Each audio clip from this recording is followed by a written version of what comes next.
એક તરફ ભરૂચમાં ઉનાળાની કાળઝાળ ગરમીનો પારો 44 ડિગ્રી પાર પહોંચ્યો છે, ત્યારે બીજી તરફ ભરૂચ નગરપાલિકામાં પોતાના કામકાજ માટે આવતા અરજદારોને પીવાના પાણી જેવી પાયાની સુવિધા માટે પણ હાલાકી વેઠવી પડી રહી હોવાનું સામે આવ્યું છે. જનમરમંડળ વિભાગ સહિતના વિભાગોમાં આવતા નાગરિકોએ ઠંડા અને સ્વચ્છ પાણીની વ્યવસ્થા ન હોવાની ફરિયાદ ઉઠતા મામલો ચર્ચાનો વિષય બન્યો છે. આ મુદ્દે વોર્ડ નંબર 8ના કોંગ્રેસના કોર્પોરેટર જિગ્નેશ બ્રહ્મભટ્ટ અને જુબેર પટેલ સહિતના કોંગ્રેસી આગેવાનો નગરપાલિકા ખાતે ઠંડા પાણીના જગ લઈ પહોંચ્યા હતા. તેમણે અરજદારોને પોતાના હાથે ઠંડુ પાણી પીવડાવી પાલિકા તંત્ર સામે અનોખો અને પ્રતિકાત્મક વિરોધ નોંધાવ્યો હતો. કોંગ્રેસના કોર્પોરેટર જિગ્નેશ બ્રહ્મભટ્ટે આક્ષેપ કર્યો હતો કે નગરપાલિકામાં કુલર અને આરો મશીન હોવા છતાં લોકો સુધી પીવાનું પાણી પહોંચતું નથી.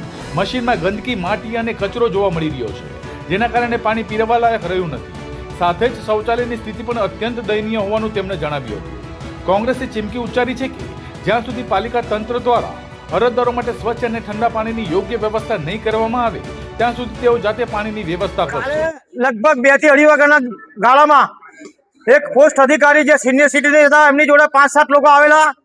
તેમણે અમને એવું કીધું કે જિગ્નેશભાઈ, તમે યાર મ્યુનિસિપાલિટીમાં ચૂંટાઈને જાઓ છો, આટલા બધા લોકો ત્યાં ગાડી ચૂંટાઈને જાય છે, 44 લોકો ચૂંટાઈને જાય છે, છતાંય અરજદારોને પાણીની પીવાની વ્યવસ્થા નથી.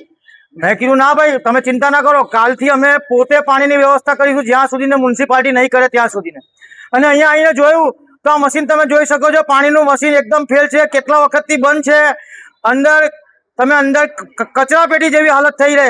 મારા ધ્યાનમાં આ મશીન કોઈ ડોનેટ કરેલું મશીન છે.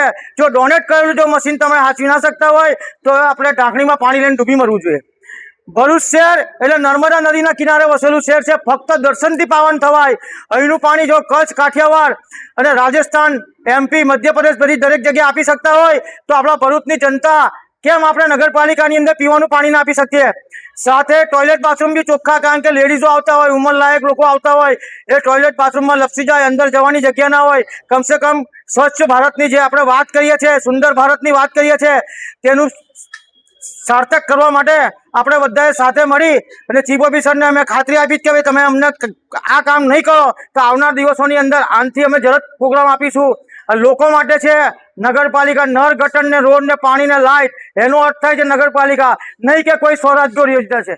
તો બીજી તરફ સમગ્ર મામલે ભરૂચ નગરપાલિકાના મુખ્ય અધિકારી હરેશ અગ્રવાલે સ્પષ્ટતા કરતા જણાવ્યું હતું કે અરજદારોને ધ્યાનમાં રાખી આજથી જ ઠંડા પાણીની જગની વ્યવસ્થા શરૂ કરવામાં આવી છે.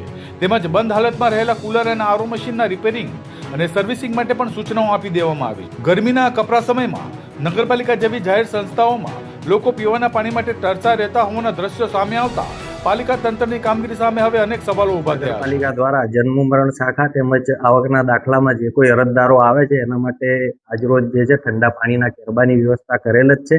નગરપાલિકાનું કુલર અને આરો એ સર્વિસમાં આજે અમે કરાવડાવી અને એનો પણ ચાલુ કરીએ છીએ અને અરજદારોને કોઈ તકલીફ ના પડે માટે નગરપાલિકાએ ઠંડા પાણીની વ્યવસ્થા કરી છે અને કરશે.